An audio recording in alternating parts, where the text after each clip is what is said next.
नमस्कार दोस्तों। आपने शायद 2007 की वो हॉलीवुड मूवी देखी होगी, रसल क्रो की हॉलीवुड मूवी 310 टू यूमा। शायद it was an adaptation of an older movie and then before that some kind of a book. All in all, it was a western movie set somewhere near around Yuma. Anyways, Yuma एक शहर है, Yuma crossing to be precise एक शहर है Arizona और California के border पे। अगर आप उस शहर के एक तरफ जाएं तो मेक्सिको होगा, दूसरी तरफ जाएं तो कैलिफोर्निया और तीसरी तरफ जाएं तो एरिज़ोना। एंड फ्रैंकली उसके चारों तरफ कुछ भी नहीं है, सिर्फ एक शहर है मिडल ऑफ नोवेयर। और if you are on your way from Phoenix or Tucson area to San Diego, or for that matter from San Diego to Phoenix, this शहर, ये जो शहर है, ये आपकी क्यूरियोसिटी, आपकी जिज्ञासा को ज़रूर थोड़ा उकसाएगा, आपकी उत्सुकता को ज़रूर उकसाएगा जैसे आप उसको क्रॉस करेंगे। और जैसे जैसे आप उसको क्रॉस करेंगे आपको ये विचार आएगा कि यार क्यों ना मैं ये फ्रीवे छोड़ दूं और इस शहर में को और अच्छे से जानने की कोशिश करूं कि ये शहर है तो यहाँ कैसे है, क्यों है। और इन्हीं विचारों से जब आप जद्दोजहद कर रहे होंगे तब तक शायद आप उस शहर को क्रॉस कर चुके होंगे, वापस कभी ना आने के लिए शायद, या अगर आने के लिए भी तो इसी तरह से जद्दोजहद में उसको क्रॉस कर जाने के लिए। तो इसी उत्सुकता को एक बार मैंने पूरित करने की कोशिश की थी जब मैं वहाँ रुका था कोलोराडो रिवर के तट पर अपनी टेस्ला को चार्ज करने के लिए। और कुछ हद तक उस उत्सुकता को शांत करने की कोशिश की, लेकिन ये एक ऐसी मृग तृष्णा है, ये ऐसी एक उत्सुकता है जो ऐसा कौतूहल है जो शांत होने से ज़्यादा बढ़ जाता है। और शायद हर बार की तरह ये शहर आपके जहन में अटक जाता है। तो मैंने सोचा चलो आज इसी शहर पे कुछ कविता लिख दी जाए और उसको रिकॉर्ड कर दिया जाए। आज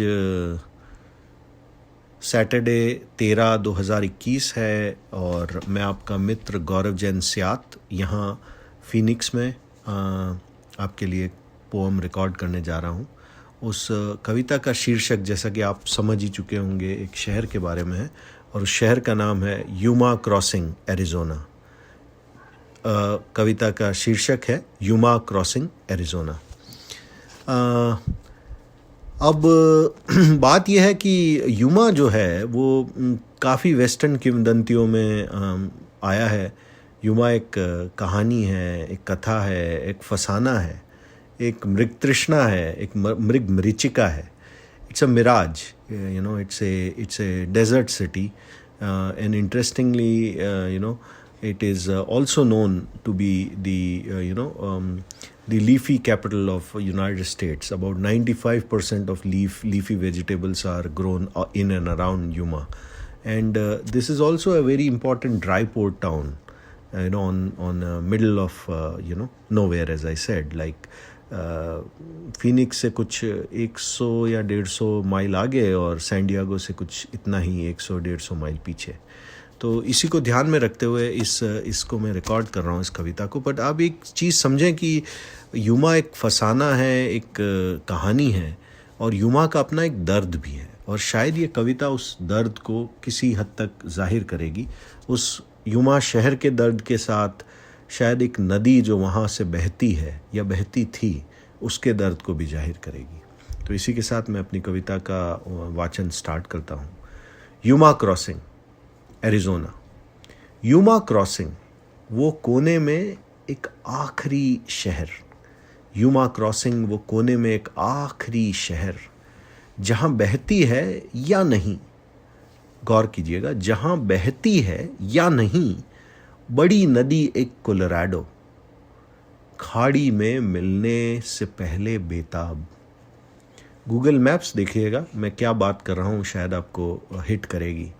यूमा क्रॉसिंग, वो कोने में एक आखिरी शहर जहाँ बहती है या नहीं बड़ी नदी एक कोलोराडो, खाड़ी में मिलने से पहले बेताब, आखिरी पड़ाव पर अपने एक वीरान रूखे रेगिस्तान और बहकते हरे भरे खलिहानों के बीच। आखिरी पड़ाव पर अपने एक वीरान रूखे रेगिस्तान और बहकते हरे भरे खलिहानों के बीच, सूखती नीली धार की तरह बहती अब पतली सी नाली हो गई जाने कब। कहते हैं इंसान रहते हैं यहाँ पुल के दोनों तरफ। कहते हैं इंसान रहते हैं यहाँ पुल के दोनों तरफ। स्यात सैलाब की तरह आएंगे एक दिन, स्यात सैलाब की तरह आएंगे एक दिन, और ले जाएंगे इस डूबती नदी को अपने अंदर बहा के। स्यात सैलाब की तरह आएंगे एक दिन और ले जाएंगे इस डूबती नदी को अपने अंदर बहा के। यूमा क्रॉसिंग। धन्यवाद दोस्तों, आशा करता हूँ आपको ये यूमा शहर जैसे इसने मुझे अपनी तरफ खींचा है आपको भी खींच लेगा। यूमा एक ओएसिस है, एक नखलिस्तान है रेगिस्तान के बीच में, और शायद यही इस शहर का खिंचाव है। इसके ऊपर भी कुछ नहीं, इसके आगे कुछ नहीं। धन्यवाद दोस्तों, आशा करता हूँ आपको मेरी ये कविता समझ आएगी, पसंद आएगी। धन्यवाद।